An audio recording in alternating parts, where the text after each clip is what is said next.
हस्तमूले च भर्ता प्रभाचिति दग। हे युधिष्ठिर से कौंडिन्य दिने भाज्यार बाहुमूल को चाहिला एक व्रत बंधा अच्छी पचारे तुम्भर किए शिलाओवन कर्तव्य व्रत सूत्रमिदं प्रभ जत्प्रसाद देयं लक्ष्मी संप्रासायं प्राप्त स्थिर।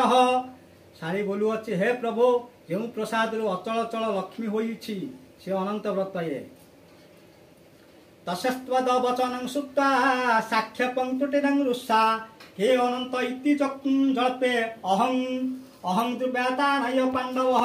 वासुदेव कहते हे पांडव कि हे युधिष्ठिर शिला वचन शुणी कौंडिन्य रोष कला अनंत होई के मु न जानी एमंत कही से व्रत को छिंडाई पकाईदेला। क्षिप्त ज्वाला कूले बन्या हाकारे कृत प्रधाविता शिला गृहीतं तच्छप्य क्षीर मध्ये समीक्षित। हे युधिष्ठिर से ब्राह्मण शिला को हस्त व्रत छिड़ाई ज्वलंत अग्नि पकाईदेला।